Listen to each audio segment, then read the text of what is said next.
Кейде біз адамды сыртқы әрекетіне қарап бағалаймыз. Біреуді суық, біреуді тәкаппар, енді біреуді мейірімсіз деп ойлаймыз.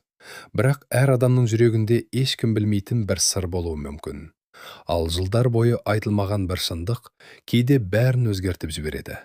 Бүгінгі хикая ене мен келін арасындағы реніш, жасырылған сыр және кешірім туралы. Адамды түсіну үшін кейде оның жүрегінде не жатқанын білу керек. Құрметті тыңдарман, қош келдіңіз. Арнамызға тіркеліп, қоңырау белгішесін басуды ұмытпаңыз. Осылайша әр апта сайын жарияланатын жаңа әңгімелерді бірінші болып тыңдай аласыз. Ал енді жүрекке ой салатын кезекті хикаямызды бірге тыңдайық. Таңғы уақыт. Үйдің іші әдеттегідей тыныш болғанымен, Айдананың жүрегінде тыныштық жоқ еді. Ол бөлменің ортасында тұрған чемоданына кезекті киімін бүктеп салып жатты. Бір көйлегін алды, бүктеді, чемоданға салды. Сосын шкафты қайта ашып, тағы бірнеше затын алды. 3 жыл. Осы үйде келін болып түскеніне 3 жыл болған. 3 жыл бойы талай нәрсеге шыдады, талай сөз естіді, талай рет үнсіз қалды. Бірақ бүгін оның шыдамы таусылған еді. Айдана чемоданның ішіне соңғы заттарын салып жатып, бір сәт тоқтады. Көз алдына осы үйге алғаш келін болып түскен күні елестеп кетті. Сол кезде бәрі басқаша болатын. Ол бұл үйге күйеуі Ерланды жақсы көріп келген. Жаңа өмір бастаймын деп ойлаған. Жаңа отбасы, жаңа үй, жаңа адамдар. Ал ең бастысы, күйеуінің анасын өз анасы сияқты қабылдауға тырысқан. Бірақ 3 жылдың ішінде бәрі өзгерді. Айдана чемоданын жапты. Сарт етіп құлпын бекітті. Осы кезде есік алдында Күләш апа пайда болды. 58 жастағы әйел үнсіз ғана келінінің жиналып жатқанын бақылап тұрды. Жүзінде таңғалу да, қорқыныш та байқалмады. Әдеттегідей суық, әдеттегідей сабырлы. Бірнеше секундтан кейін ғана Күләш апа, "Қайда барасың?" деді. Айдана қолындағы затын орнына қойып артына бұрылды. Енесіне тура қарады. Бұрынғыдай көзін төмен түсірмеді. Бұрынғыдай үндемей қалмады.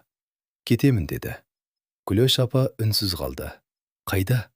Айдананың ерні дір ете қалды. Бірақ ол өзін ұстап қалды. "Сізге келін болып түскеніме 3 жыл болды."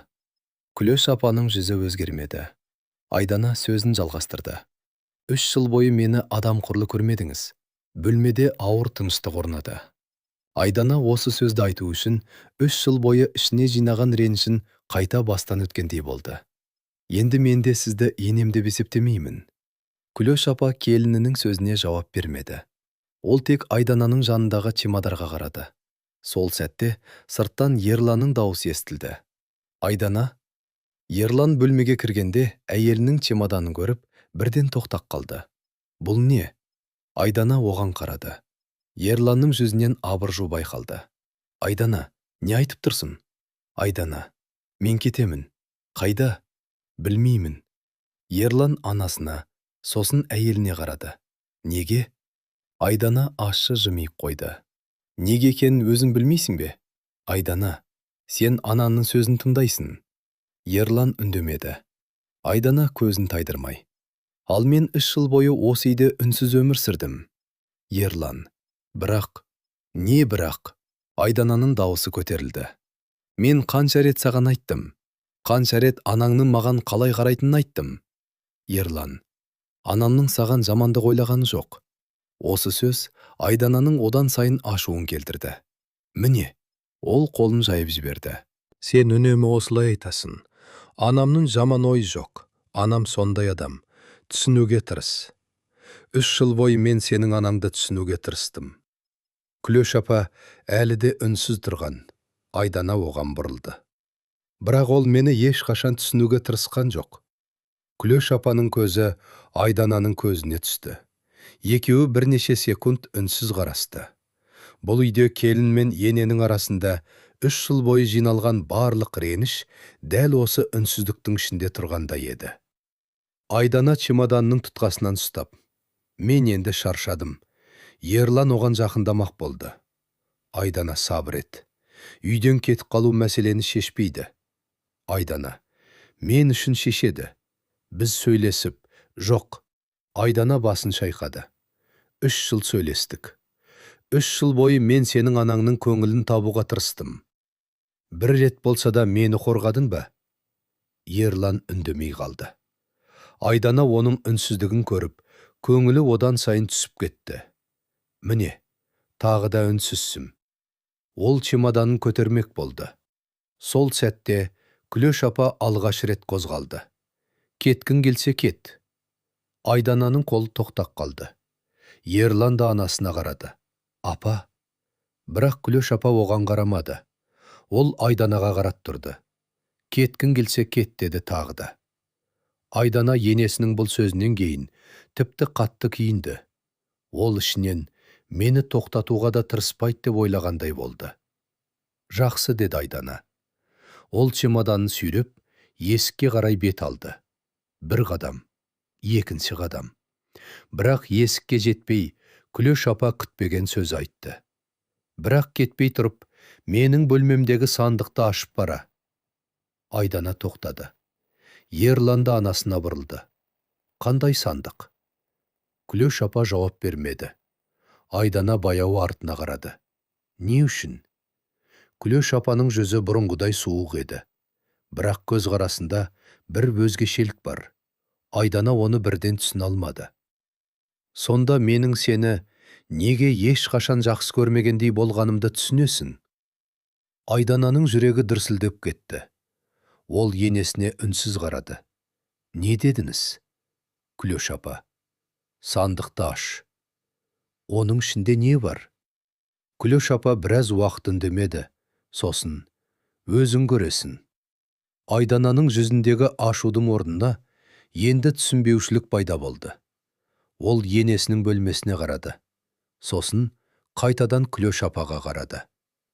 Неге менің алдымда мұны бұрын айтпадыңыз? Күлөш апа, өйткені сен сұрамадың. Айдана ащы жымиып. Мен сізден не сұрауым керек еді? Күлөш апа үндемеді. Айдана бірнеше секунд оның жүзін бақылап тұрды. 3 жыл. 3 жыл бойы осы әйелді түсіне алмады. Оның бір жылы сөзін естімеді. Бір ретте өзіне анадай жақындағанын көрмеді. Кейде Айдана тіпті Күлөш апаның оны көргісі келмейтіндей сезінетін. Ал енді ол әйел өзінің өткенін түсіндіретін бір нәрсе бар екенін айтып тұр. Айдана, сандықты ашсам, бәрін түсінемін бе? Күлөш апаның көзі төмен түсті. Бәлкім. Айдана, нені? Күлөш апа жауап бермеді. Ерлан анасына жақындады. Апа, не болып жатыр? Күлөш апа оған қарап. Бұл сенің әйеліңнің білуі керек нәрсе. Ерлан, бірақ мен де сенің білетінің жетеді. Ерлан таң қалды. Айдана да оның сөзіне назар аударды. Сенің білетінің жетеді. Бұл сөздің астарында не бар? Айдананың санасында бір ғана сұрақ пайда болды. Сандықта не бар? Ол баяу чемоданын жерге қойды. Күлөш апаға қарады. Жақсы. Ерлан. Айдана. Айдана оны тоқтатты. Мен сандықты ашамын. Күлөш апа үнсіз басын изеді. Айдана енесінің бөлмесіне қарай жүрді. Бірақ есікке жеткенде тоқтап, артына тағы бір рет қарады. Күлөш апа сол орнында тұр. 3 жыл бойы көрген суық жүз. Бірақ бүгін Айдана алғаш рет сол жүздің ар жағында өзі түсінбейтін бір нәрсе бар екенін сезді. Ол енесінің бөлмесіне кірді. Ал Күлөш апа есік алдында қалып қойды. Ерлан анасына қарап, апа, сіз не жасырып жүрсіз? Күлөш апа жауап бермеді. Тек Айдананың артынан көз алмай қарап тұрды. Ал Айдана сандықты іздеуге кірісті. Ол әлі білмейтін. Осы сандықты ашқан сәттен бастап, өзінің бүкіл өміріне деген көзқарасы өзгеретінін. Өйткені 3 жыл бойы жек көріп келген енесінің суықтығының артында бір құпия бар еді. Сандықта не бар? Күлөш апа Айдананы неге жек көрген? Бұл сұрақтың жауабы Айдананың бүкіл өмірін өзгертер еді. Айдана сандықты ашуға асықпады. Ол енесінің бөлмесінің ортасында біраз уақыт үнсіз тұрды. Жаңа ғана Күлөш апаның айтқан сөздері ойынан кетпей қойды. Сонда менің сені неге ешқашан жақсы көрмегендей болғанымды түсінесің. Бұл сөздің өзі Айдананы мазасыздандырды. 3 жыл бойы ол Күлеш апаның өзін жақтырмайтынына күмәнданған емес. Керісінше, оны анық білетін. Күлеш апа ешқашан Айданаға жылы қабақ танытпады. Ешқашан оны өз қызы сияқты көрмеді. Айдана да уақыт өте келе, енесіне деген ренішін ішіне жинай берді. Алғашқы күндері бәрі басқаша еді. 3 жыл бұрын Айдана бұл үйге алғаш келін болып түскен. Ол кезде жасы 25-ке енді толған. Жүрегінде қуаныш бар еді. Ерланды жақсы көретін, онымен бірге жаңа өмір бастайтынына сенетін. Үйге алғаш кіргенде Айдана айналасына қызыға қараған. Ол үшін бұл енді оның да үйі болатын. Күйеуінің ата-анасы оның отбасы болады деп ойлаған. Әсіресе енесі Күлеш апамен жақын болуға тырысты. Сол күні Айдана Күлеш апаның алдына келіп күлімсіреп, «Жақсы апа» деген. Ол кезде Айдана бұл сөзді шын көңілмен айтқан. Күлеш апа оған қарап, «Бұл үйде бәрі өз орнымен болады» деді. Айдана оның сөзін ауыр қабылдамады. «Жақсы апа». Ол енесінің қатаңдау мінезін солай түсінді. Мүмкін жаңа түскен келін болған соң тәртіпті айтып жатқан шығар деп ойлады. Айдана бәріне үйренуге тырысты. Бірақ уақыт өте келе, Күлеш апаның талаптары көбейе берді. Бір күні Айдана ас үйде тамақ дайындап жатқан. Күлеш апа дайын тұрған асты көріп, «Мынаны осылай істемейді» деді. Айдана, «Қай жері дұрыс емес апа?» Күлеш апа, «Тамақты дұрыс істеуді үйрену керек». Айдана үндемеді. Келесі жолы ол тамақты енесінің айтқанындай жасауға тырысты. Бірақ бұл жолда Күлеш апа көңілі толмағанын білдірді. Дәмі басқаша болып кетіпті. Айдана, «Кешіріңіз апа, келесіде дұрыстап істеймін». Күлеш апа жауап бермеді. Айдана оның сөзін жүрегіне жақын қабылдамайын деп тырысты. Бірақ мұндай жағдай бір ретпен шектелмеді. Үй жинаса да мін, тамағын істесе де мін. Бір күні Айдана таңертең сәл кешірек тұрды. Күлеш апа, «Кеш тұрдың?» Айдана, «Кешіріңіз апа, бүгін ұйықтап қалыппын». Келін адамның ұйқысы болмайды. Айдана үндемей қалды. Ол сол сөзді де көтерді. Кейін жұмысқа шығу мәселесі көтерілді. Айдана жұмыс істегісі келетінін айтты. Бірақ Күлеш апа бұған да қарсы болды. «Үйдің тірлігіне қара, Айдана. Мен де үйдің тірлігін істеймін ғой. Үйдің тірлігі бір басқа. Мен жұмыс істесем де бәріне үлгеремін, Күлеш апа. Саған жұмыс керек емес». Айдананың көңіліне бұл сөз қатты тиді. Ол Ерланға айтып көрді. Кешкісін екеуі оңаша қалған кезде Айдана, «Сенің анаң мені келін емес, үйдегі жұмысшы сияқты көреді» деді. Ерлан әйеліне қарады. «Олай ойлама, Айдана». «Қалай ойламаймын? Ол сондай адам». Айдана, «Қандай адам?» Ерлан, «Сөзге саран, қатаңдау». Айдана үнсіз қалды. Ерлан сөзін жалғастырды. Бірақ жүрегі жаман емес. Айдана оған таңырқай қарады.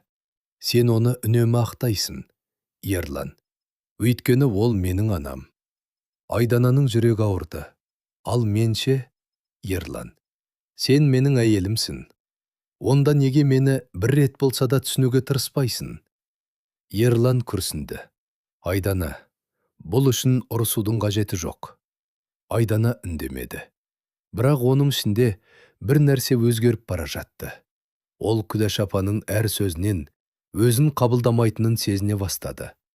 Ал ауылдағылардың пікірі одан сайын ауыр еді. Олар Айдананы көргенде, «Тәкаппар келін» дейтін, енесін сыйламайды. Анасын ана деп те атамайды екен. Бұл сөздер Айдананың құлағына жететін. Бірақ ешкім оның неге бұлай болғанын сұрамайтын. Ешкім 3 жыл ішінде оның қанша рет үндемей қалғанын білмейтін. Ешкім Күлеш апаның оған бір ретте жылы қабақ танытпағанын көрмегендей еді. Ауыл адамдар үшін бәрі қарапайым болатын. Жақсы келін енесін сыйлайды.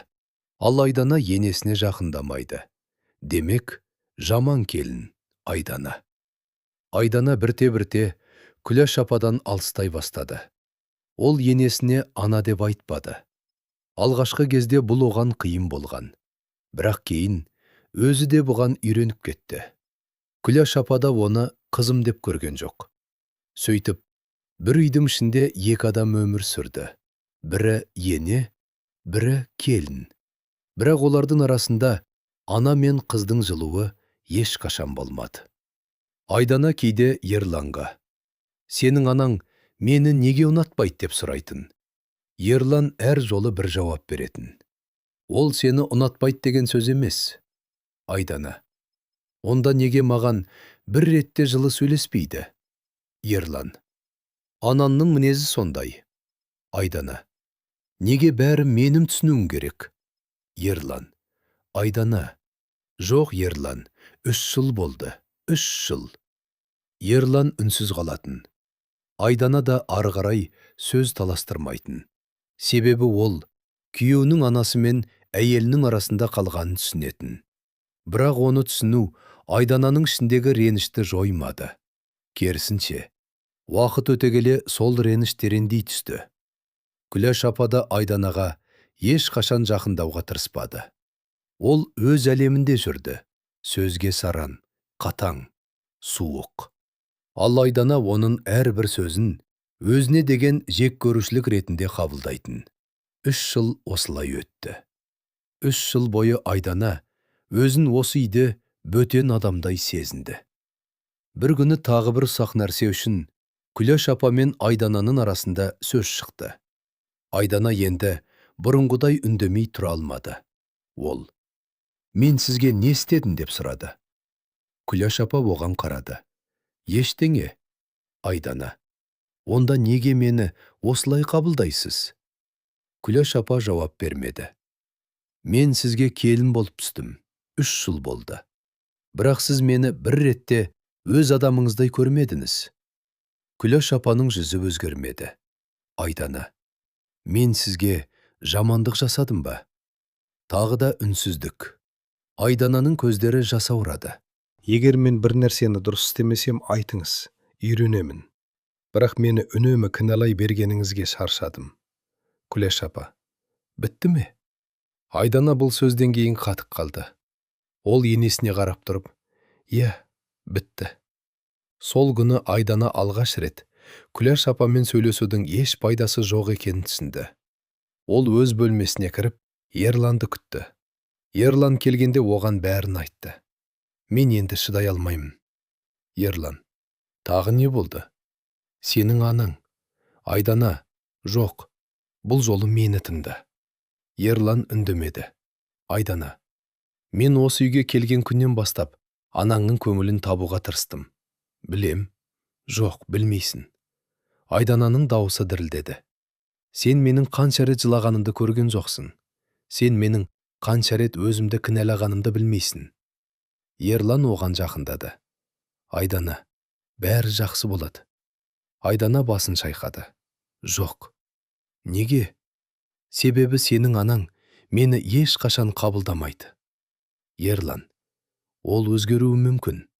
Айдана: 3 жылда өзгермеді». Осы сөзден кейін Ерлан үндемей қалды. Ал Айдана терезеге қарап отырып: «Мен бұл үйде өзімді ешқашан отбасының мүшесі сезінген емеспін» деді. 3 жыл ішінде Күләш апа мен Айдананың арасындағы қарым-қатынас осылай қалыптасты. Күләш апа қатаң ене, Айдана тәкаппар келін. Ауылдағы жұрттың түсінігіндегі жағдай дәл осындай еді. Бірақ ешкім бір нәрсені білмейтін. Ешкім Күләш апаның неге Айданаға соншалықты суық қарайтынын білмейтін. Ешкім оның өткенінде қандай сыр жатқанын білмейтін. Ал Айдана да білмейтін. Ол тек бір нәрсеге сенімді болды. Күләш апа оны жақсы көрмейді.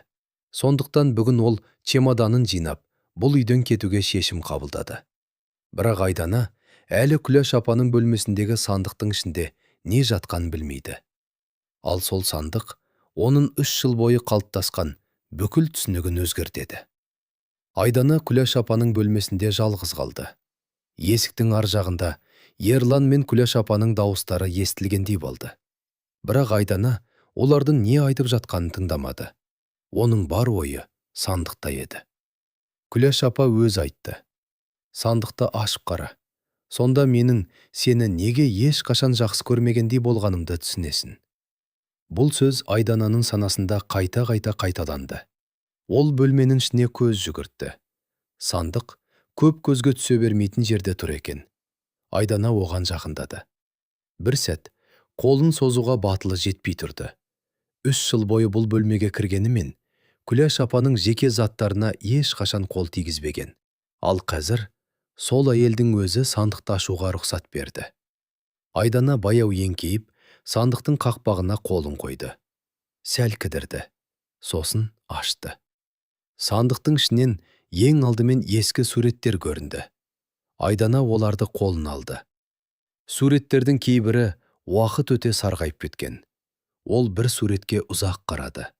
Сосын екіншісін алды. Тағы бір сурет. Бірақ суреттердің ешқайсысынан өзіне таныс адамды көре алмады. Бұл не өзі? Деді ол өзіне өзі.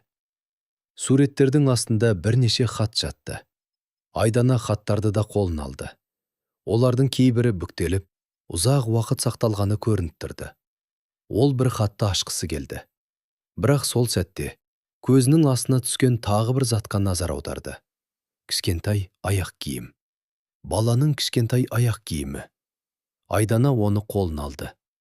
Бір сәтке қатып қалды. Ол аяқ киімге қарап тұрып, «Бұл кімнің?» деді сыбырлап. Жауап жоқ. Әрине бөлмеде одан басқа ешкім жоқ еді. Айдана аяқ киімді орнына қойып, сандықтың ішін әрі қарай бастады. Келесі зат аурухана қағазы. Айдана оны қолына алды. Қағазды оқи бастады. Бірақ оның назарын басқа нәрсе бірден аударды. Сурет. Әйелдің суреті. Айдана суретті қолына ұстап тұрып ұзақ қарады. Ол әйелді танымайтын, кім екенін білмейтін.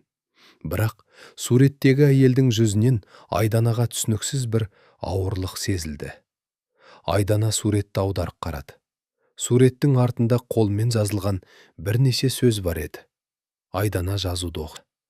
Бір сәтке оның демі ішіне тартылып кеткендей болды.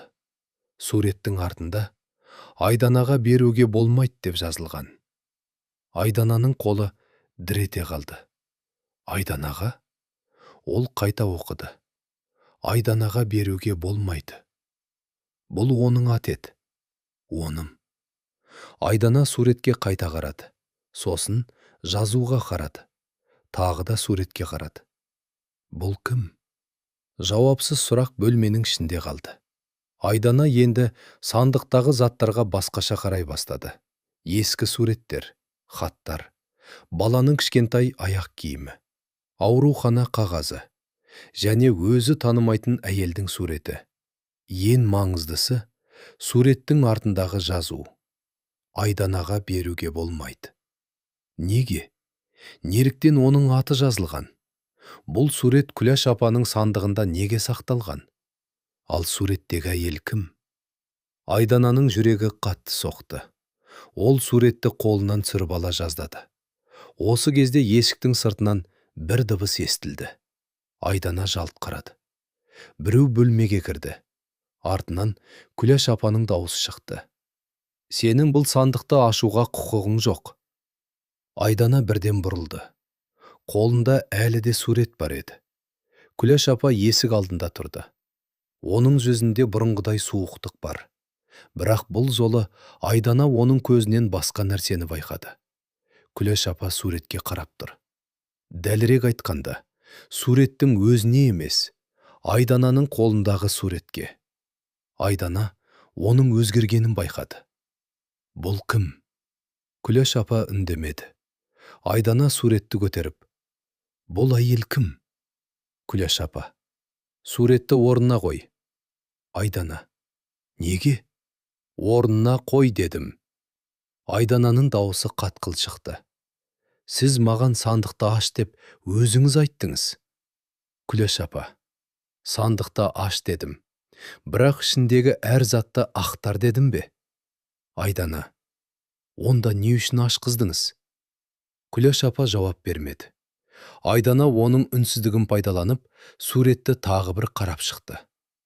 Мұнда менің атым жазылған. Күләш апаның жүзі өзгерді. Айдана оның реакциясын көріп, суретті төмен түсірді.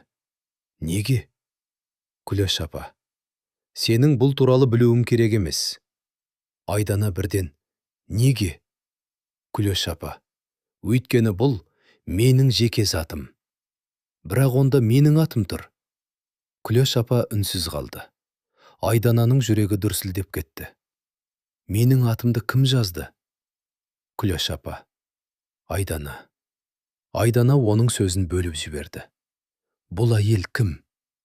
Күләш апа, суретті орнына қой. Алдымен айтыңыз. Айдана, айтыңыз. Күләш апаның даусы қатқыл шықты. Суретті орнына қой. Айдана бір сәт шошып қалды. Бірақ бұл жолы бұрынғыдай шегінбеді. Ол Күләш апаның көзіне тіке қарады. Неге?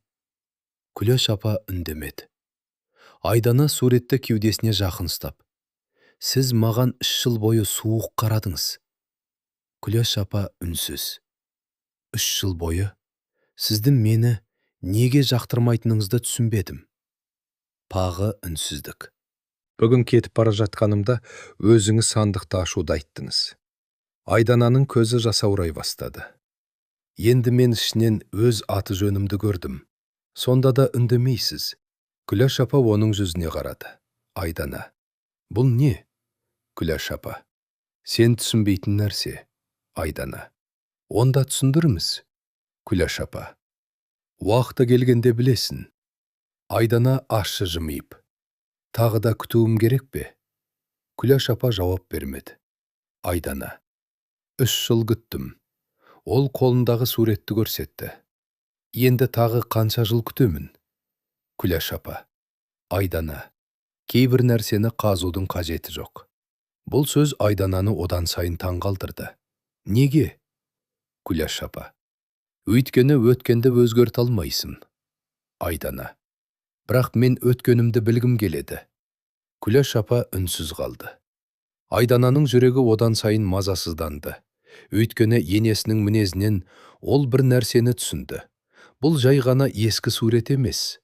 Бұл жай ғана ескі қағаз емес. Күләш апа бұл суреттің кімге қатысты екенін біледі. Баланың аяқ киімінің кімге тиесілі екенін де біледі. Аурухана қағазының не туралы екенін де біледі. Ал ең қорқыныштысы, оның атының бұл сандықта не үшін жазылғанын да біледі. Айдана суретке қайта қарады. Бұл әйелді мен танымаймын. Күләш апа, білемін. Айдана оның сөзіне бірден назар аударды. Сіз білесіз бе? Күләш апа үндемей қалды. Айдана, демек, сіз бұл әйелді білесіз. Күләш апа жауап бермеді. Кім ол? Күләш апа тағы да үнсіз. Айдана оның жанына жақындай түсті. Кім? Күләш апаның көзқарасы бір сәтке жұмсарғандай болды. Бірақ ол бірден өзін қайта жинады. Сандықты жап. Айдана. Жоқ. Күләш апа. Айдана. Жоқ. Айдана алғаш рет енесінің сөзін ашық түрде тыңдамады. Сіз өзіңіз айттыңыз. Сандықты аш дедіңіз. Мен аштым. Ол суретті тағы бір көтерді. Енді осының бәрін түсіндірміз. Күләш апа ұзақ уақыт Айданаға қарады. Сосын, сенің бұл сандықты ашуға құқығың жоқ деді. Айдананың жүрегі шым ете қалды. Онда неге менің атым жазылған? Бұл жолы Күләш апа жауап бере алмады. Айдана оның жүзін бақылап тұрды. Күләш апа үндемеді. Ал Айдана бір нәрсені анық түсінді. Бұл әйел оның аты жазылғанын бұрыннан білетін. Демек бұл жерде Айдана білмейтін бір шындық бар. Бірнеше секундтан кейін Айдана қолындағы суретке қарады. Суреттегі әйелдің кім екенін әлі білмейді. Бірақ сол әйелдің оның өмірмен байланысы бар екенін сезді. Ал Күләш апа болса, шындықты айтуға дайын емес еді. Айдана ақырын ғана, мен сізге сенбеймін деді. Күләш апаның қабағы түйілді. Айдана, 3 жыл бойы сізден бір ғана нәрсе сұрадым. Не? Неге мені жек көресіз? Күләш апа үнсіз қалды. Айдана. Енді жауабын осы сандықтан тапқан сияқтымын. Ол суретті қолында қыса түсті. Ал Күләш апа алғаш рет Айдананың көзінен өзінің бұрынғы суық келінін емес, шындықты білгісі келген әйелді көргендей болды. Бірақ Күләш апа әлі де үндемеді. Айдана да бұл жерден кетпеді. Өйткені енді оның алдында бір ғана сұрақ тұрды. Суреттегі әйел кім? Неге суреттің артында Айданаға беруге болмайды деп жазылған? Және ең маңыздысы, Күләш апа Айдананың атының бұл жерде тұрғанын неге соншалықты жақсы біледі? Айдана Күләш апаның бөлмесіне шыққанда, қолындағы сурет әлі де оның қолында еді. Ол суретке қайта-қайта қарай берді. Суреттегі әйелді танымайды, бірақ сол әйелдің оның өміріне қатысы бар екенін енді анық сезді. Ең бастысы, суреттің артындағы жазу. Айданаға беруге болмайды. Неге? Неліктен оның аты жазылған? Күләш апа мұның бәрін біледі, бірақ айтуға асықпайды. Айдана бөлмеге кіргенде, Ерлан оны күтіп отырған. Ол әйелінің жүзіне қарап, бірден бір нәрсенің дұрыс емес екенін түсінді. Айдана? Айдана жауап бермеді. Ол қолындағы суретті ұстап тұрған. Ерлан суретке көз түскенде, бұл не деді? Айдана күйеуіне қарады. Бірнеше секунд үнсіз тұрды. Сосын, сенің анаңның сандығынан таптым. Ерланның қабағы түйілді. Қандай сандық? Анаңның бөлмесіндегі сандық. Не үшін аштың? Айдана бірден. Өйткені анаң өзі аш деді. Ерлан үндемей қалды. Айдана суретті оның алдына ұстатты. Мынау кім? Ерлан суретке қарады. Ол да әйелді танымайтын сияқты еді. Білмеймін. Айдана оның жүзін бақылап тұрды. Шын айтасың ба? Иә. Сен бұл әйелді ешқашан көрмедің бе? Жоқ. Айдана суретті аударып, артындағы жазуды көрсетті. Ал мынаны қара. Ерлан оқыды. Бірнеше секунд үнсіз қалды. Айданаға беруге болмайды. Ол жазуға қайта қарады. Сосын әйеліне қарады. Бұл не?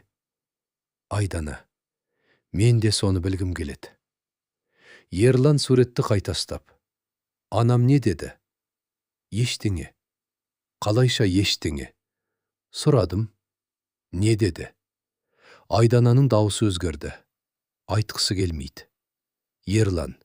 Айдана. Сенің анаң менің атым жазылған бір нәрсені жылдар бойы сақтап келген.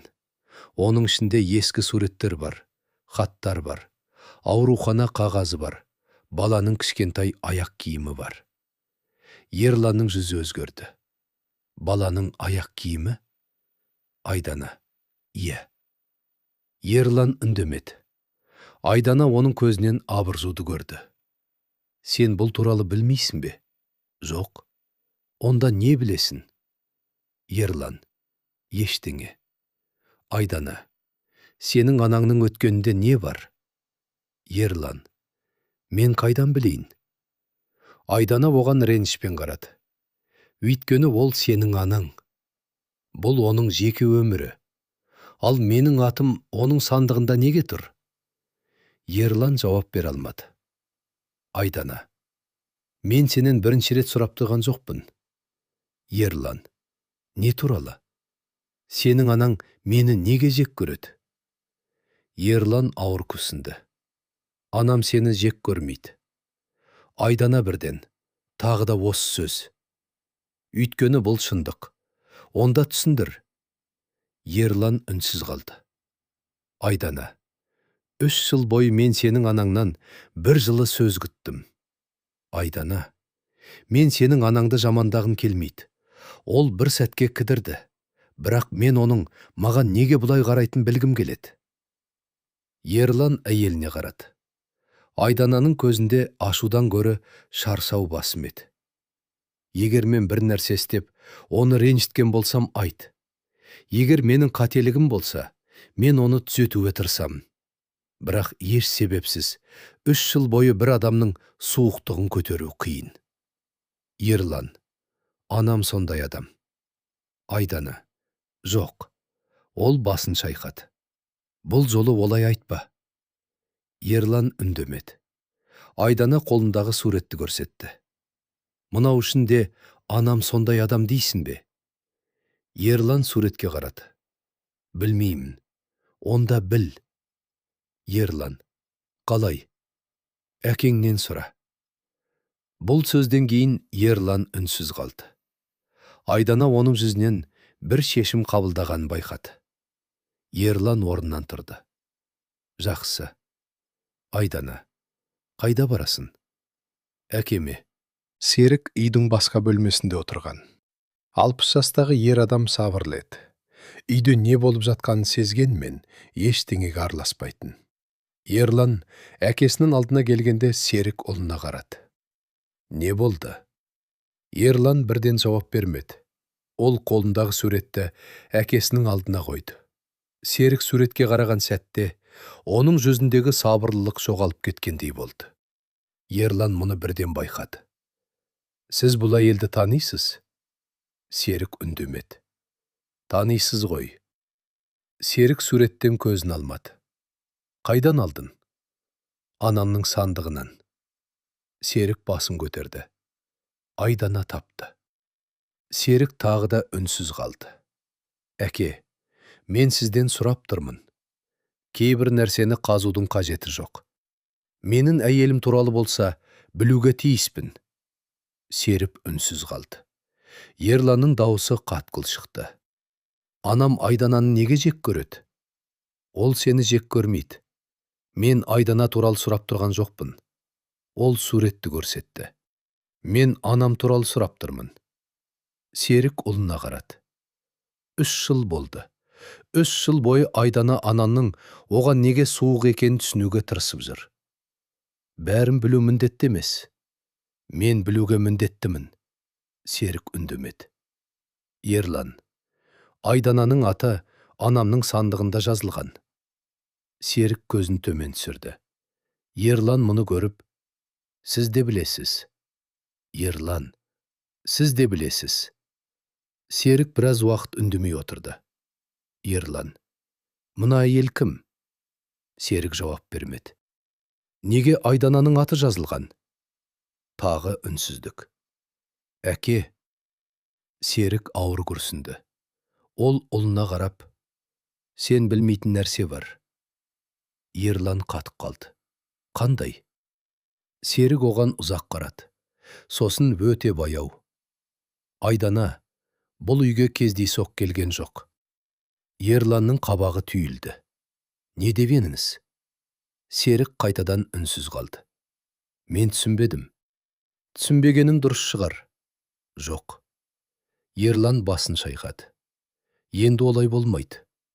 Ол әкесінің алдына жақындай түсті. Менің әйелім туралы бір нәрсе білсеңіз, айтуға тиіссіз. Кейбір шындық адамның өмірін өзгертеді. Ал өтірік ше? Серік үндемеді. 3 жыл бойы біз бір үйде тұрдық. Мен әйелімнің күн сайын анамның сөзінен ренжіп жүргенін көрдім.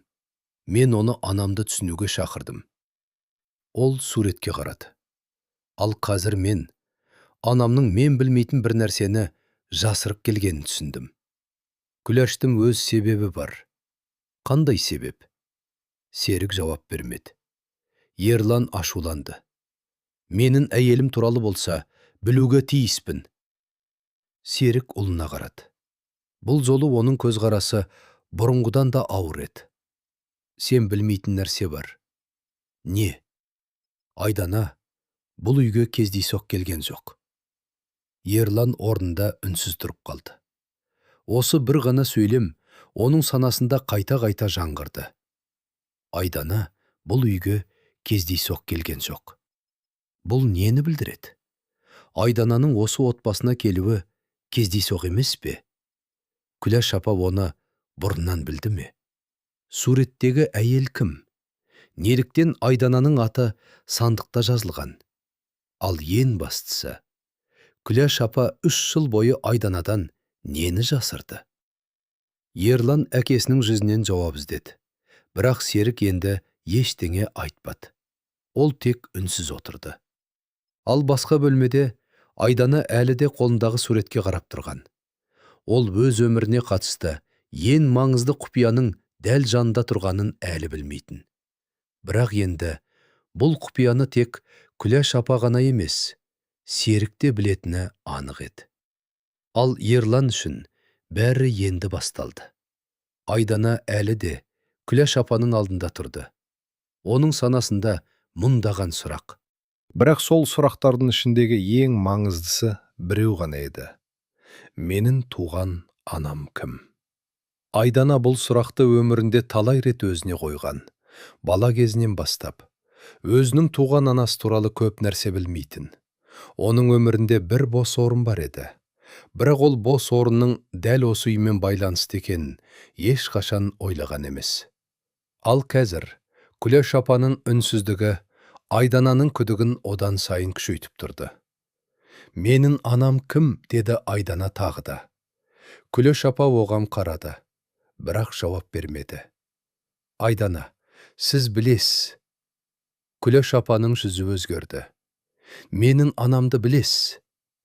Күләш апа үнсіз қалды. Сонда неге осы жылдар бойы маған айтпадыңыз? Күләш апа, Айдана, жоқ, енді мені тоқтатпаңыз. Айдананың дауысы дірілдеді. 3 жыл бойы мен сізге неге мені ұнатпайтыныңызды түсінуге тырыстым. Күләш апа, мен сені жек көрген жоқпын. Айдана ащы жымиып, онда неге? Күләш апа жауап бере алмады. Айдана оның көзіне тіке қарады. Егер мені жек көрмесеңіз, неге бір реттер жылы сөз айтпадыңыз? Күләш апаның көзіне жас толды. Айдана мұны көріп бір сәтке тоқтады. Ол Күләш апаның жылағанын бұрын соңды көрмеген. Бірақ бұл жолы да Айдананың ішіндегі сұрақтар басылмады. Сіз менің анамды білесіз? Күләш апа, иә. Айдана көзін жұмып ауыр дем алды. Ол кім? Күләш апа, Айдана, кейбір нәрсені білгеннен кейін бұрынғыдай өмір сүре алмайсың. Мен қазірдің өзінде бұрынғыдай өмір сүріп тұрған жоқпын. Айдана қолындағы суретті көрсетті. Менің өмірімнің ішінде мен білмейтін бір шындық бар. Күләш апа үндемеді. Айдана, айтыңыз. Күләш апа басын төмен түсірді. Айдана, менің анам кім? Күләш апаның көзінен жас ақты. Бірақ ол әлде жауап бермеді. Айдана енді шыдай алмады. Сіз мені неге жек көрдіңіз? Күләш апа бірден басын көтерді. Мен сені жек көрген жоқпын. Айдана, онда неге есті?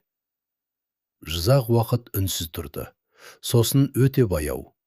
Өйткені мен саған жақындаған сайын, сенің анаңды көретін едім. Айдана қозғалалмай қалды. Ол бұл сөзді күтпеген. Не дедіңіз? Күләш апа, сенің жүзіңнен сенің анаңды көретін едім. Айдана оның сөзіне сенер сенбесін білмей. Менің анамды? Иә. Айдана бір қадам кейін шегінді. Оның көзіне жас толды. Сондықтан мені жек көрдіңіз бе? Күләш апа, мен сені жек көрген жоқпын. Онда не? Күләш апа жауап бере алмады. Айдана, сіз мені көрген сайын менің анамды есімізге түсірдіңіз. Күләш апа үнсіз қалды. Айдана, менің анам сізге не істеді? Бұл сұраққа Күләш апа жауап бермеді. Айдана тағы да сұрады. Менің анам сізге не істеді? Күләш апа көзін төмен түсірді. Айдананың дауысы қатқыл шықты. Айтыңыз. Күләш апа, бұл туралы қазір сөйлескім келмейді. Айдана, ал мен сөйлескім келеді. Күләш апа үндемеді. Айдана, 3 жыл бойы мен сіздің суықтығыңызды көтердім. Ол көз жасын сүртті. 3 жыл бойы өзімді кінәладым. Күләш апа оған қарады. Мүмкін мен бір нәрсені дұрыс істемеген шығармын деп ойладым. Айдананың дауысы дірілдеді. Мүмкін мен жақсы келін бола алмаған шығармын дедім өзіме. Күләш апаның көзіне жас келді. Айдана, бірақ мәселе менде емес екен. Күләш апа, Айдана, мәселе менің анамда екен. Олай емес. Онда қалай? Күләш апа жауап бере алмады. Сіз мені көрген сайын оны көрдіңіз. Күләш апа үнсіз. Сіз менің анамды ұмыта алмадыңыз. Күләш апа көзін жұмды. Ал мен оның не болғанын да білмеймін. Бұл сөзден кейін бөлмеде ауыр тыныштық орнады. Айдана өзінің туған анасы туралы ештеңе білмейтінін тағы бір рет сезінді. Ол өз өміріндегі ең маңызды адамды танымайды. Оның кім болғанын білмейді. Қайда өмір сүргенін білмейді. Неге одан алыстағанын білмейді. Ал Күләш апа бәрін білетіндей. Айдана, менің анам қайда? Күләш апа үндемеді. Ол тірі ме? Күләш апа көз жасын сүртті, бірақ жауап бермеді. Айдана оның үнсіздігінен шошып кетті. Неге үндемейсіз? Күләш апа, кейбір шындықты бірден айту қиын. Мен бәрін білуге дайынмын. Сен дайынмын деп ойлайсың. Иә. Бірақ шындықты білгенде оған дайын болу басқа. Менің өмірім туралы болса, білуге құқығым бар. Күләш апа оған қарады. Сіз менің анамды білесіз. Иә. Менің әкемді де білесіз. Иә. Менің өткенімді білесіз. Күләш апа үндемеді. Ал мен ештеңе білмеймін. Күләш апаның көзіне жас қайта келді. Мен сізді осы жылдар бойы жек көріп келдім. Күләш апа үндемеді. Сізді жаман ине деп ойладым. Білем. Сіз мені жек көресіз деп ойладым. Білем. Бірақ сіздің мені жек көргеніңіз басқа себептен екен. Иә. Айдана оған жақындады. Қандай себеп? Сенің анаң. Ол сізге не істеді? Күләш апа бұл жолда жауап бермеді. Айдананың көзінен жас ақты. Мен сізден бір ғана нәрсе сұраймын. Күләш апа оған қарады. Менің анам туралы айтыңыз. Күләш апаның ерні дірілдеді. Бірақ ол әлде үндемеді. Неге оны жек көрдіңіз? Мен оны жек көрген жоқпын. Айдана таң қалды. Онда мен оны ұмыта алмадым. Айдана оның сөзіне қарап қалды. Неге? Өйткені оның тағдыры менің өміріммен байланысты. Қалай? Күләш апа жауап бермеді. Айдана енді Күләш апаның әрбір сөзінен жаңа сұрақ тауып тұрды. Ол әйелдің суреті неге сіздің сандығыңызда? Өйткені ол мен үшін маңызды адам болды. Менің анам болған үшін бе? Күләш апа үндемеді. Менің анам сол әйел ме? Күләш апа басын көтерді, бірақ жауап бермеді. Айдананың жүрегі дүрсілдеп кетті. Ол суретке қарады. Сосын Күләш апаға. Менің анам сол әйел. Күләш апа көзін төмен түсірді. Айдана оның үнсіздігін жауап деп қабылдады. Солай ма? Күләш апа. Иә. Айдананың қолы дірілдеп кетті. Ол суретті қайта қарады. Суреттегі әйелге алғаш рет басқа көзбен қарады. Бұл әйел оның туған анасы. Айдана оны өмірінде бірінші рет көріп тұр. Бірақ оның жанында тұрған Күләш апа бұл әйелді әлдеқашан таныған. Оның өмірін білген. Оның тағдырын білген. Айдананың көзінен жас тоқтамады. Неге? Айдана. Неге мен оны білмеймін? Күләш апа жауап бермеді. Неге мен басқа адамдардан өстім? Күләш апа үнсіз қалды. Неге мен өз анамның кім екенін білмедім? Күләш апаның көзіне жас толды. Неге? Мен сені жек көрген жоқпын. Бірақ мен сізді жек көрдім. Күләш апа үнсіз қалды. Өйткені сіз маған ешқашан шындықты айтпадыңыз. Мен сені қорғағым келді. Айдана бұл сөзді естігенде тоқтап қалды. Қорғау? Иә, кімнен? Күләш апа жауап бермеді. Неден? Күләш апа көзін төмен түсірді. Сіз мені неден қорғадыңыз? Күләш апа тағы да үндемеді. Айдана енді бір нәрсені түсіне бастады. Оның артында қорқыныш бар. Өткенге деген ауыр сезім бар. Айдананың туған анасына байланысты бір құпия бар. Бірақ бұл құпияның толық жауабы әлі ашылған жоқ. Менің анамның аты кім? Күләш апа. Гүлнар. Айдана бұл есімді қайталап айтты. Гүлнар. Күләш апа басын изеді. Айдана суретке қарап. Гүлнар. Күләш апаның көзінен жас ақты. Ал Айдана өзінің туған анасының есімін өмірінде бірінші рет естіді. Гүлнар. Бірақ енді оның алдында бұдан да ауыр сұрақ тұрды. Егер Гүлнар оның анасы болса, онда неге Айдана бала кезінде басқа отбасыға берілді? Неліктен ол өз анасынан алыстады? Күләш апаның бұл жерде қандай қатысы бар? Жауаптар әлі алда еді. Ал Айдана әзірге бір ғана шындықты білді. Ол асырап алынған. Және оның туған анасы Гүлнар. Бірақ бұл шындықтың ең ауыр бөлігі әлі айтылған жоқ. Айдана бір сөзді қайта-қайта ойлақтырды.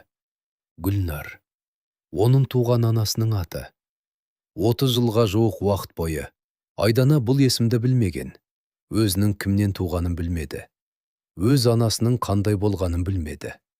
Ал енді сол адамның есімін Күләш апаның аузынан естіді. Бірақ бұл жауап Айдананың сұрақтарын азайтқан жоқ. Керісінше, одан сайын көбейтті. Неге мен анаммен бірге болмадым? Күләш апа жауап бермеді.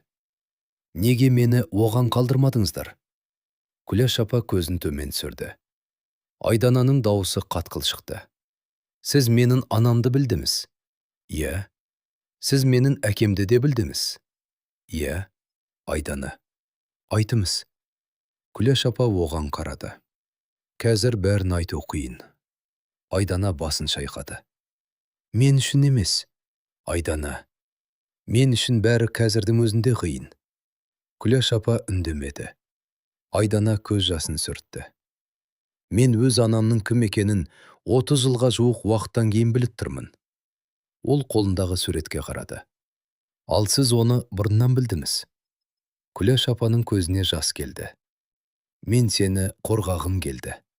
Айдана. Бірақ мен сізден қорғауды сұраған жоқпын. Күләш апа үндемеді. Мен сізден тек шындықты сұрадым. Осы кезде есік жақтан Мөлдір көрінді. Ол бөлмеге кіргенде, Айдана мен Күләш апаның арасындағы ауыр үнсіздікті бірден сезді. Не болды? Ешкім жауап бермеді. Мөлдір Айдананың қолындағы суретке қарады. Бұл не? Айдана оған қарады. Менің анам. Мөлдір бір сәтке үнсіз қалды. Не? Менің туған анам. Мөлдірдің жүзі өзгерді. Ол Күләш апаға қарады. Апа? Күләш апа. Мөлдір, бұл жерге араласпа. Бірақ Мөлдір бұл жолы үнсіз қалмады. Бұл не туралы? Менің анам Гүлнар екен. Мөлдірдің көздері үлкейіп кетті. Болды. Апа, сіз. Болды дедім. Бірақ Мөлдірдің көкейіне күдік кіріп кеткен еді. Ол Айданаға қарады. Сосын Күләш апаға. Бір нәрсенің дұрыс емес екенін сезді. Кейінірек Мөлдір үйдегі ескі заттарды қарап отырып, Айдананың бұрынғы құжаттарына көзі түсті. Ол құжаттарды қолына алды. Алғашында жай ғана ескі қағаздар деп ойлады. Бірақ бір құжаттағы мәліметтерге назар аударғанда тоқтап қалды. Мөлдір құжатты қайта қарап шықты. Сосын екіншісін алды. Ол Айдананың ескі құжаттарының арасынан тағы бір мәлімет тапты. Мөлдірдің жүрегі дүрсілдеп кетті. Ол қағаздарды қолына қысып ұстап, қайта оқыды. Енді оның алдында бір ғана сұрақ тұрды. Айдананың шын мәнінде кім екенін Күләш апа неге сонша жыл жасырды? Мөлдір құжаттарды өзімен бірге алып, Айдананы іздеді. Оны тапқанда, Айдана деді. Айдана бұрылды. Не болды? Мөлдір қолындағы құжаттарды көрсетті. Мынаны көрдің бе? Жоқ, мен сенің ескі құжаттарыңды тауып алдым. Айдананың қабағы түйілді. Не бар? Мөлдір бірден жауап бермеді. Сенің туған анаң туралы мәлімет бар. Айдананың жүрегі дүрс етті. Гүлнар ма?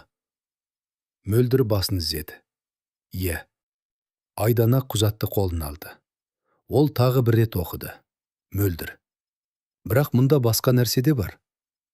Айдана оған қарады. Қандай? Мөлдір. Сен бала кезінде басқа отбасыға берілгенсің. Айдана қатып қалды. Не? Құжатта солай көрсетілген. Айдана қағазға қайта қарады. Басқа отбасыға? Иә. Айдана басын шайқады. Жоқ. Мөлдір. Айдана. Жоқ. Мен... Айдана сөзін аяқтай алмады. Ол өз өмірінің тағы бір бөлігін енді ғана біліп тұрды. Ол бала кезінде басқа отбасыға берілген. Демек, оның өмірі басынан бастап өз ойлағандай болмаған. Айдана. Неге? Мөлдір үндемеді. Неге мені басқа отбасыға берді? Білмеймін. Күләш апа біледі. Мөлдір оған қарады. Айдана. Ол бәрін біледі. Айдана Күләш апаның алдына қайта келді. Бұл жолы оның жүзінде бұрынғыдай реніш қана жоқ еді. Ол шындықты талап етті. Мен бәрін білдім. Күләш апа оған қарады. Не білдің? Мен бала кезінде басқа отбасыға берілгенмін. Күләш апа үндемеді. Бұл рас па? Күләш апа баяу басын изеді. Айдананың көзінен жас шықты. Неге? Күләш апа жауап бермеді. Неге мені басқа отбасыға бердіңіз? Күләш апаның жүзі ауырлап кетті. Сіз менің туған анамды білдіңіз? Иә. Мені де білдіңіз? Иә. Менің әкем мені алып кетпек болды ма? Күләш апа көзін төмен түсірді. Иә. Неге? Ол сені алып кеткісі келді. Ал сіз? Мен бұған жол бергім келмеді. Айдана оған қарап қалды. Неге? Өйткені мен сені қорғағым келді. Сондықтан мені басқа адамдарға бердіңіз бе? Иә. Өз қолыңызбен? Күләш апа жауап бере алмады. Айдананың көзіне жас толды. Сіз менің өмірімді шештіңіз. Иә. Айдана бұл сөзді естігенде жүрегі ауырды. Сіз менің анамнан алыстауыма себеп болдыңыз. Иә. Сіз мені басқа отбасыға бердіңіз. Иә. Менің тағдырымды өзіңіз шештіңіз. Күләш апа басын төмен түсірді. Иә. Айдананың даусы дірілдеп кетті. Ал мен сізді 3 жыл бойы тек жаман ене деп ойлап жүрдім. Күләш апа көзін көтерді. Менің сізден жек көретінім осы еді. Күләш апаның көзіне жас толды. Мен сені жек көрген жоқпын. Бірақ сіз менің өмірімді өзгерттіңіз. Білемін. Мен анамнан айырылдым. Білемін. Мен оның жанында өскен жоқпын.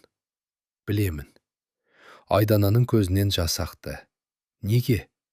Күләш апа ұзақ уақыт үнсіз қалды. Сосын шындықтың келесі бөлігін айтты. Сенің анаң Гүлнар еді. Білемін. Ол кезде Гүлнардың күйеуі қайтыс болған. Айдана үнсіз тыңдады. Гүлнар кішкентай қызымен жалғыз қалды.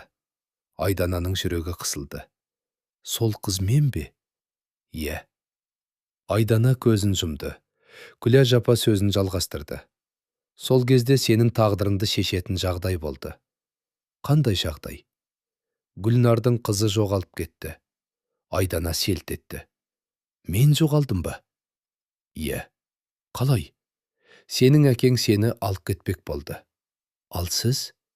Мен сені қорғау үшін басқа адамдарға бердім. Айдана үнсіз қалды. Бұл уақытша болуы керек еді. Уақытша? Күләш апа басын изеді. Иә. Сонда мен қайтадан анама қайтуым керек еді. Иә. Айдананың көзіне жас толды. бірақ қайтпадым. Жоқ. Неге? Күләш апа бұл сұраққа жауап бергенде дауысы дірілдеді. Өйткені кейін жағдай өзгерді. Қандай жағдай? Күләш апа үнсіз қалды. Неге мені қайтара алмадыңыз? Мен тырыстым. Бірақ қайтара алмадым. Айдана оның сөзін тыңдап тұрды. Енді оның алдында өзінің өмірінің ең ауыр шындығы тұрды. Ол анасының қызы еді, Гүлнардың қызы. Бірақ бала кезінде басқа отбасыға берілген. Күләш апа оны солай қорғақсы келген. Бірақ уақыт өте келе оны қайтара алмаған. Ал Гүлнар болса, қызынан айырылған. Менің анам мені іздеді ме? Күләш апа жауап бермеді. Ол мені күтті ме? Ол мені тастап кеткен жоқ па? Жоқ. Сенің анаң сені тастап кеткен жоқ. Айдананың көзіне жас толды. Онда не болды? Күләш апа үнсіз қалды.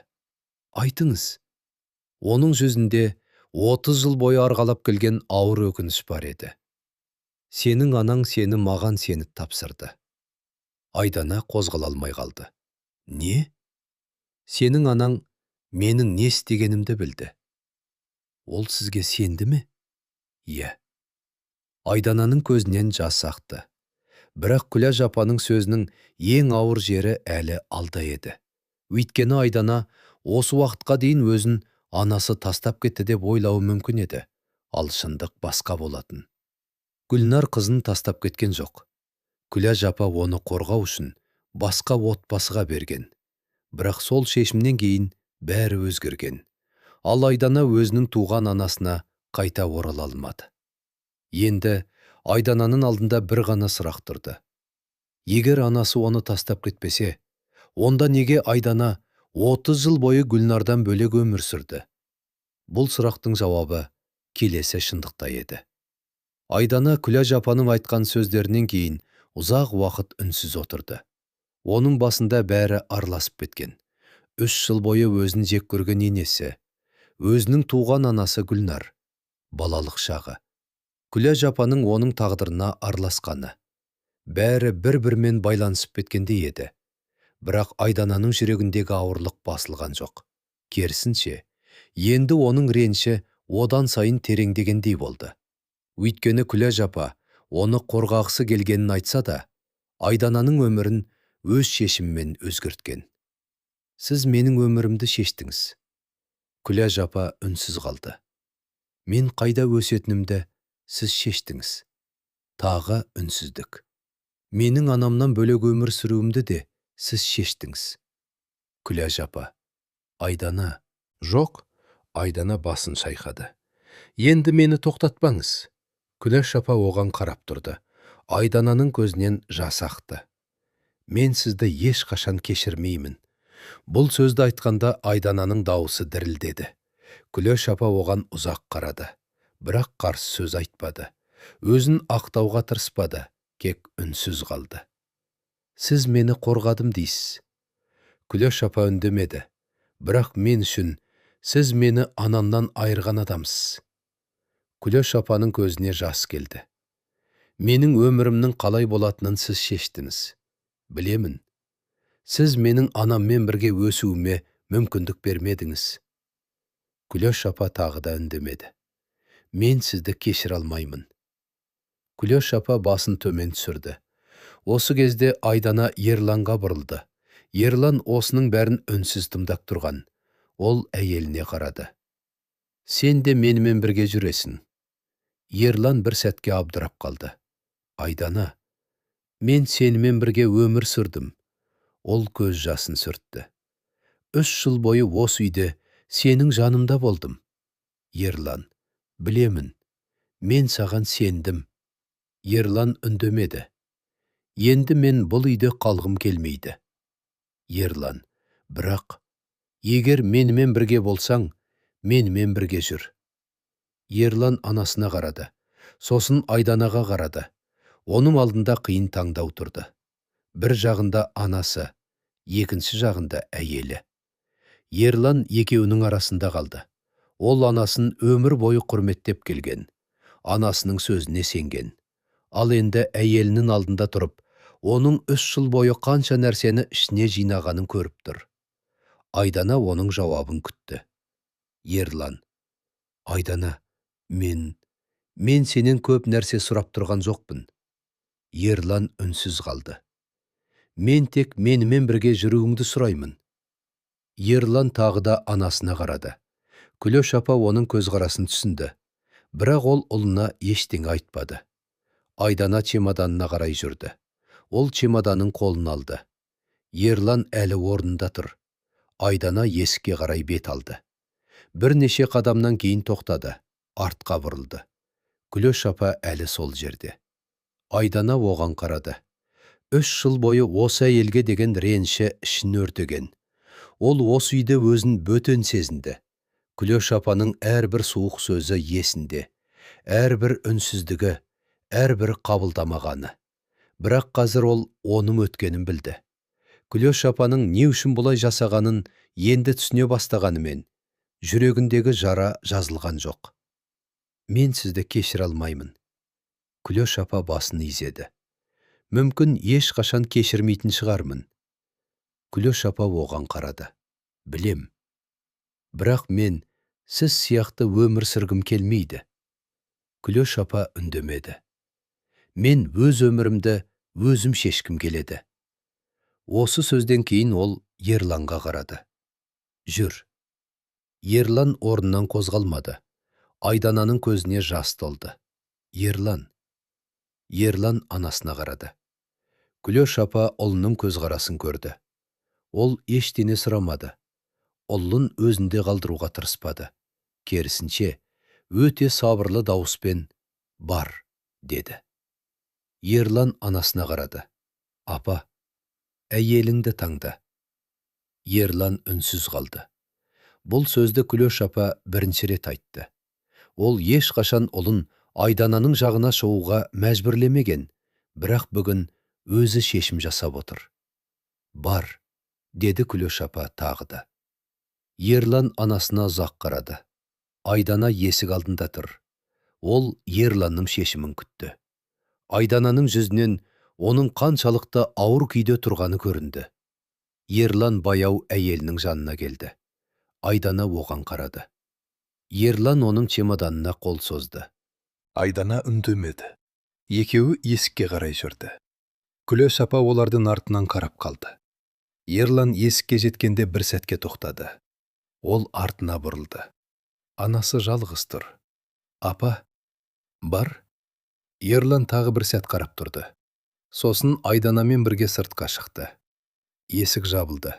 Күлөш апа үйдің ішінде жалғыз қалды. Ол біраз уақыт қозғалмай тұрды. Ал сыртта Айдана мен Ерлан үйден алыстап бара жатты. Айдананың жүрегінде әлі де ауыр сезім бар. Ол Күлөш апаны кешірген жоқ. Әлі де кешіре алмайды. Бірақ енді оның өмірінде тағы бір таңдау тұр. Күлөш апа мен оның өткенін артқа қалдыру ма? Әлде шындықтың соңына дейін бару ма? Айдана өзінің туған анасы Гүлнар туралы шындықтың бәрін әлі білмейді. Күлөш апаның оны не үшін басқа отбасыға бергенін де толық түсінген жоқ. Ал Ерлан үшін де бұл күн бәрін өзгертті. Ол анасы мен әйелінің арасында таңдау жасауға мәжбүр болды. Бірақ Күлөш апа оның таңдауын өзі жасады. Әйелінді танды. Ерлан әйелінің соңынан кетті. Ал Күлөш апа олардың артынан қарап қала берді. Айдана мен Ерлан үйден шығып кеткеннен кейін біраз уақыт үнсіз жүрді. Екеуінің де ойында көп нәрсе бар еді. Айдана үшін бұл үйден кету оңай болған жоқ. 3 жыл бойы өмір сүрген үйі. 3 жыл бойы күн сайын көрген адамдары. Күлөш апаның әрбір сөзі, оның суық қабағы. Осының бәрі артта қалып бара жатты. Бірақ Айдананың жүрегіндегі реніш әлі басылған жоқ.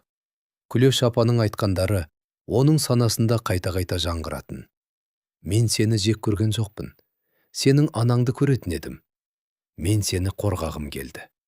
Бірақ Айдана үшін бір сұрақ әлі жауапсыз қалды. Егер Күлөш апа оны қорғақсы келсе, онда неге оны туған анасынан айырды? Неге Айдана Гүлнардың жанында өспеді?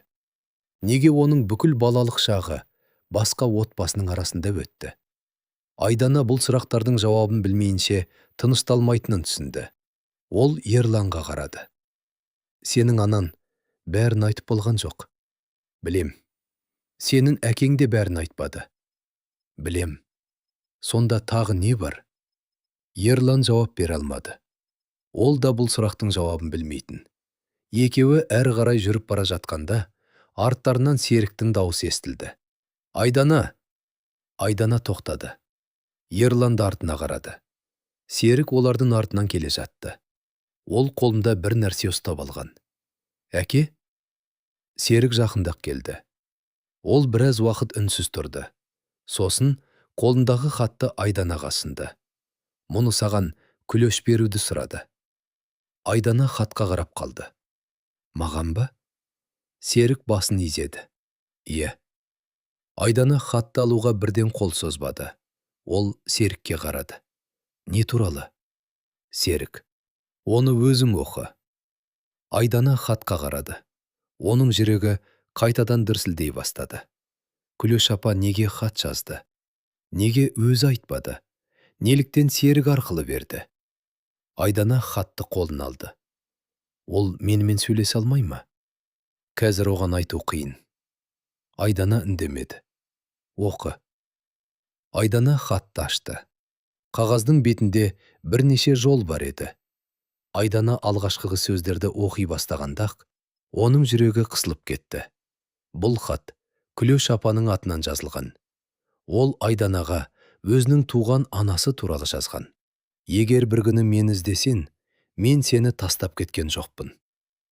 Айдананың қолы дірілдеп кетті. Ол сөйлемді қайта оқыды. Сосын тағы бір рет. Мен сені тастап кеткен жоқпын. Айдананың көзіне жас толды. Бұл... Ерлан оған жақындады. Не болды? Айдана хатты қолында қысып ұстап. Бұл менің анамның сөзі.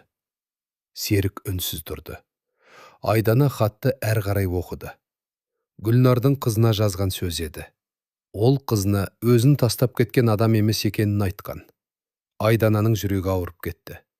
Осы уақытқа дейін ол өзінің туған анасы туралы ештеңе білмеді. Бірақ ішінің бір түкпірінде бір сұрақ үнемі бар болатын. Неге анам мені тастап кетті? Енді хатта жауап бар. Ол оны тастап кетпеген. Айдананың көзінен жас ақты. Анам мені тастамаған. Ерлан үнсіз қалды. Айдана хатты әр қарай оқыды. Гүлнардың сөздері жалғасып жатты. Ол қызының тағдырына алаңдаған. Оның амандығын ойлаған. Ал соңында Айдана бір сөйлемді оқып тоқтап қалды. Сені Күлешке сеніп тапсырдым. Айдана хатты қолынан түсіріп ала жаздады. Ол осы сөйлемге ұзақ қарап тұрды. Сосын басын көтеріп, Серікке қарады. Бұл рас па? Серік үнсіз қалды. Менің анам мені Күлеш апаға өзі тапсырған ба? Серік басын изеді. Иә. Айдананың көзінен жас ақты. Ол хатты қайтадан кеудесіне жақындатты. Сонда дауысы дірілдеді. Сонда Күлеш апа мені алып кеткен жоқ. Жоқ. Анам мені оған өзі сеніп тапсырған. Иә. Айдана көзін жұмды. 3 жыл бойы ол Күлеш апаны жек көрді. Оны суық, қатал әйел деп ойлады. Оны өз өмірін бұзған адам деп санады. Ал енді шындықтың бір бөлігі ашылды. Күлеш апа Айдананы ұрлап кетпеген. Оны Гүлнардың өзі сеніп тапсырған. Неге? Серік бұл сұраққа бірден жауап бермеді. Неге анам мені оған сеніп тапсырды? Өйткені ол Күлешке сенді. Неге? Сол кезде басқа жол болмаған. Қандай жол? Серік үнсіз қалды. Неге мен анаммен бірге болмадым? Гүлнардың жағдайы қиын еді. Қандай жағдай? Серік оған қарады. Күлеш саған бәрін өзі айту керек. Сондықтан бұл хатты берді. Айдана хатқа қайта қарады. Оның көзінен жас тоқтамады. Ол хатты қайта оқыды. Егер бір күні мені іздесең, мен сені тастап кеткен жоқпын. Бұл бір ғана сөйлем Айдананың жүрегіндегі 30 жылдық бос орынды қозғалтты. Ол анасын тастап кеткен адам деп ойлаған болуы мүмкін. Бірақ енді олай емес екенін білді. Гүлнар оны тастамаған. Керісінше, оны Күләш апаға сеніп тапсырған. Неге мен оны кеш білдім? Кейбір шындықты Күләш жылдар бойы ішінде сақтап келді. Ол не үшін? Серік жауап бермеді. Мені қорғау үшін бе? Иә. Айдана тағы да хатқа қарады. Бірақ оның жүрегінде енді бұрынғыдай тек ашу жоқ еді. Реніш бар, ауырлық бар, сағыныш бар. Туған анасын ешқашан танымаған адамның ішіндегі белгісіз сағыныш. Менің анам қайда? Серік үндемеді. Ол қайтыс болды ма? Серік көзін төмен түсірді. Айдана оның реакциясын көріп, жүрегі шым етті. Бірақ Серік ештеңе айтпады. Айдана хатты кеудесіне басты. Ол енді бір нәрсені түсінді. Күләш апа оның өмірін кездейсоқ өзгерткен жоқ. Гүлнар оны Күләшке сеніп тапсырған. Күләш апа сол аманатты қабылдаған. Бірақ кейін жағдай өзгеріп кеткен. Айдана Күләш апаны әлде толық кешіре алмайды. Оның жасағанын ақтай алмайды. Бірақ енді бір нәрсені бұрынғыдай көре алмайды. Күләш апа оны жек көрген жоқ. Керісінше, оны өмір бойы өз жүрегінде алып келген. Айдана көз жасын сүртіп, мен оны дұрыс түсінбеппін. Ерлан үндемей тұрды. Мен оны жаман адам деп ойладым. Ол хатқа қарады. Ал ол менің анамның аманатын сақтаған. Күләштің жасағанының бәрі дұрыс болды деп айта алмаймын. Айдана оған қарады. Серік сөзін жалғастырды. Бірақ ол сені ешқашан жек көрген емес. Айдана көзін төмен түсірді. Осы сөз оған ауыр тиді. Өйткені дәл осыны Күләш апаның өзі де айтқан. Мен сені жек көрген жоқпын. Айдана енді сол сөздің мағынасын түсіне бастағандай болды. Бірақ кешіру әлі ертеді. Ол Күләш апаның жасағаннан кейін бірден бәрін ұмыта алмайтын.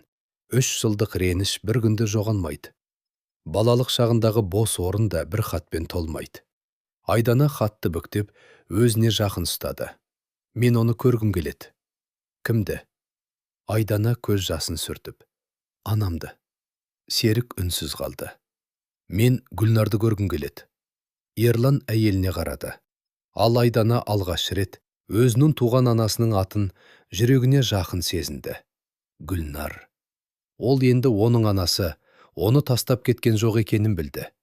Бірақ Гүлнардың не үшін қызын Күләшке сеніп тапсырғаны әлі толық ашылған жоқ. Күләш апаның сол кездегі шешімі, Гүлнардың тағдыры, Айдананың басқа отбасыға берілуі. Осының бәрінің арасында әлде ашылмаған шындық бар еді. Ал Айдана үшін ең маңыздысы бір нәрсе болды. Анасы оны тастап кетпеген. Ол қызына өзінің шындығын қалдырған. Ал Күләш апа сол шындықты 30 жыл бойы жүрегінде сақтап келген. Айдана қолындағы хатты қысып ұстап, ұзақ уақыт үнсіз тұрды. Ол енді бір нәрсені анық білді. Гүлнар оны тастап кеткен жоқ. Керісінше, қызының амандығын ойлап, оны Күләш апаға сеніп тапсырған. Бірақ Айдананың көкейінде әлі бір сұрақ бар еді. Неге Күләш апа оған осының бәрін бұрын айтпады? Егер ол Айдананы қорғағысы келсе, неге 3 жыл бойы оған суық қарады? Неге Айдана өзін бұл үйде бөтен адамдай сезінді? Неге Күләш апа оның анасы туралы бір ауыз сөз айтпады? Айдана бұл сұрақтардың жауабын білмей, тыныштық таба алмайтынын түсінді. Ол Күләш апаның үйіне қайта оралды. Есіктен кіргенде Күләш апа сол жерде отыр еді. Айдананы көргенде оның жүзі өзгерді.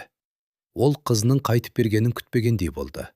Айдана үнсіз жақындады. Күләш апа, неге қайтып келдің? Айдана қолындағы хатты көрсетті. Мұны оқыдым. Күләш апа хатқа қарап қалды. Неге маған бұрын айтпадыңыз? Күләш апа үндемеді.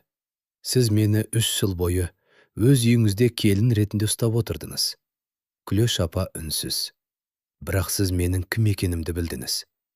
Менің анамды білдіңіз. Менің өткенімді білдіңіз.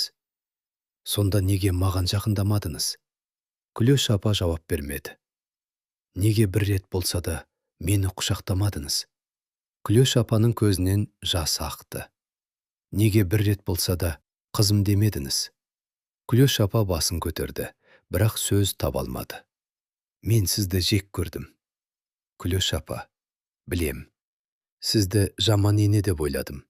Сіз мені ұнатпайсыз деп ойладым. Ал сіз неге үндемедіңіз? Күлөш апа біраз уақыт үнсіз отырды. Сосын ақырын ғана. Өйткені мен сенің ананды көретін едім. Айдана оған қарады. Күлөш апа сөзін жалғастырды. Сенің жүзіңнен Гүлнарды көретінмін. Айдананың көзінен жас ақты. Сен күлгенде де, сөйлегенде де. Кейде маған Гүлнардың өзі сияқты көрінетінсің. Айдана үнсіз тыңдады. Саған жақындасам, оны есіме алатынмын. Сонда мені сондықтан алыстаттыңыз ба?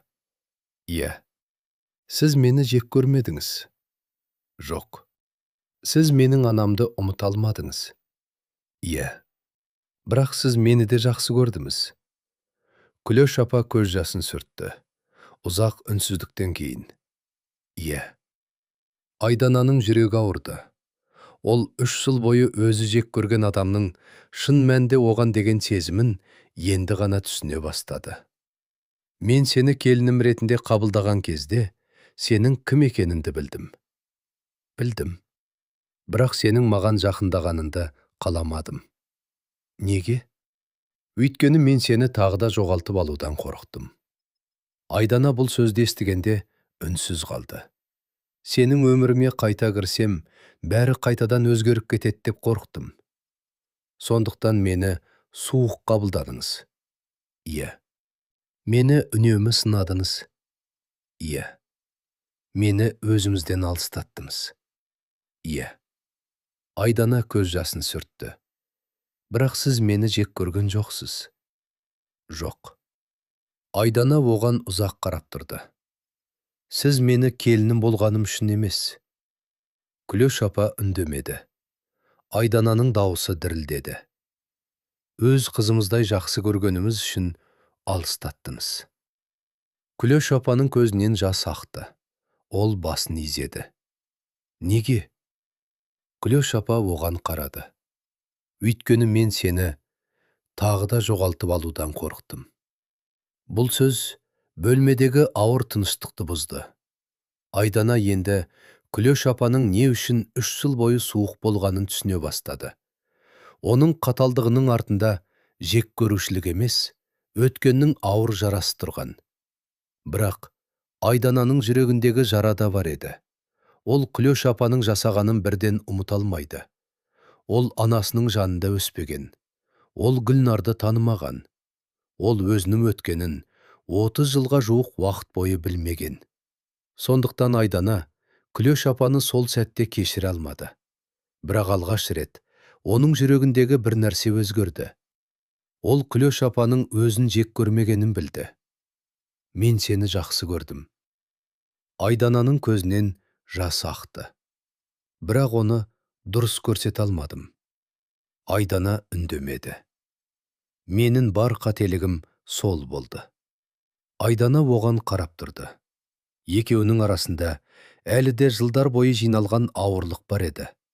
Бірақ енді сол ауырлықтың ішінде шындық бар. Ал шындықтың ең ауыры да, ең маңыздысы да біреу еді. Күлөш апа Айдананы жек көрмеген. Ол оны өз қызындай жақсы көрген. Кек сол махаббаттың өзінде қорқынышпен жасырып келген.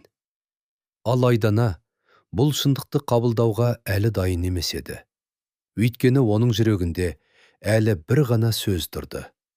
Мен сізді ешқашан кешірмеймін. Бөлмеде ұзақ уақыт үнсіздік орнады. Айдана Күлөш апаға қарап отырды. Күлөш апаның айтқан сөздері оның жүрегіне ауыр тиген. Мен сені жақсы көрдім. Бірақ оны дұрыс көрсете алмадым. Айдана бұл сөздерді қабылдағысы келгенімен, оның ішінде әлде реніш бар еді. 3 жыл бойы жиналған реніш. Өткен өміріне деген өкініш. Туған анасына деген сағыныш. Өзінің кім екенін білмей келген жылдары. Осының бәрін бір күнде ұмыту мүмкін емес еді. Айдана Күлөш апаның алдына жақындады. Ол біраз уақыт үндемей тұрды. Сосын жай ғана: «Апа». Күлөш апа басын көтерді. Бұл сөзді естігенде оның жүзі өзгеріп кетті. Айдана оны 3 жыл ішінде бірінші рет апа деп атады. Күлөш апаның көзіне жас келді. Ол Айданаға қарап, бірақ ештеңе айта алмады. Айдана да жылап тұрды. «Мен сізді бірден кешіре алмаймын». Күлөш апа баяу басын изеді. «Білем. Мүмкін маған уақыт керек шығар». «Білем». Айдана көз жасын сүртті. «Бірақ енді сізді жек көргім келмейді». Күлөш апа көзін жұмды. Оның көзінен жас ақты. «Маған сол да жетеді». Айдана үнсіз қалды. Ол Күлөш апаны толық кешірген жоқ, бірақ жүрегіндегі жек көрушілік бұрынғыдай емес еді. Өйткені енді ол шындықты білді. Күлөш апа оны жек көрмеген, керісінше, оны өз қызындай жақсы көрген. Тек сол махаббатын дұрыс көрсете алмаған. Айдана Күлөш апаның жанына отырды. Екеуі біраз уақыт үнсіз отырды. Бұл жолы үнсіздік бұрынғыдай суық емес еді. Екеуінің арасында әлі де ауыр өткен бар. Бірақ сол өткеннің үстінде енді шындық тұрды.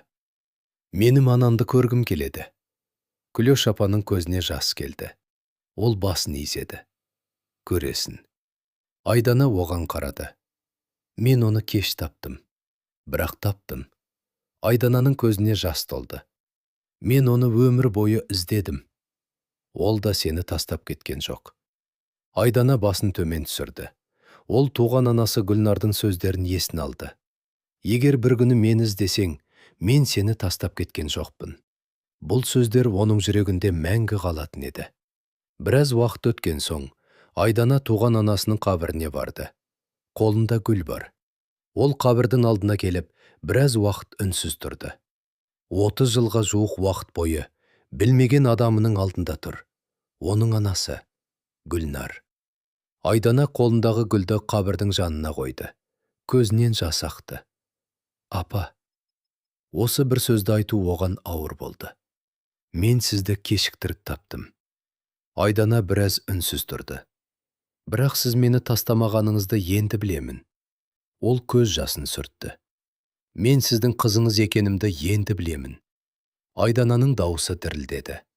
«Сіз мені Күлөш апаға сеніп тапсырғансыз». Ол қабірге қарап ұзақ тұрды. «Мен сізді көре алмадым». Тағы да үнсіздік. «Бірақ енді сіз туралы шындықты білемін». Айдана гүлге қарады. «Апа, мен сізді кешіктіріп таптым». Оның көзінен жас қайтадан ақты. «Бірақ сіз мені тастамағаныңызды енді білемін». Осы кезде Айдананың қасына Күлөш апа келді. Ол да үндемей тұрды. Айдана оған қарады. Күлөш апа да Гүлнардың қабіріне қарады. Екі әйел. Бірінің өмірі екіншісінің өткеніне байланысты. Ал екеуінің арасындағы ең үлкен байланыс Гүлнар. Айдана Күлөш апаның жанында тұрғанын көрді. Бұрын болса оның жанында тұрғысы келмес еді. Бірақ қазір бәрі өзгерген. Айдана қайтадан қабірге қарады. «Апа». Ол тағы бір рет сыбырлады. «Мен сізді кешіктіріп таптым». Күлөш апаның көзіне жас келді. Айдана оның қолына қарады. Біраз уақыттан кейін Күлөш апаның қолынан ұстады. Екеуі үнсіз тұрды. Айдана туған анасының қабірінің алдында, ал Күлөш апа оның жанында. Өткенді өзгерту мүмкін емес еді. Жоғалған жылдарды қайтару мүмкін емес. Айдананың балалық шағын қайта жазу мүмкін емес.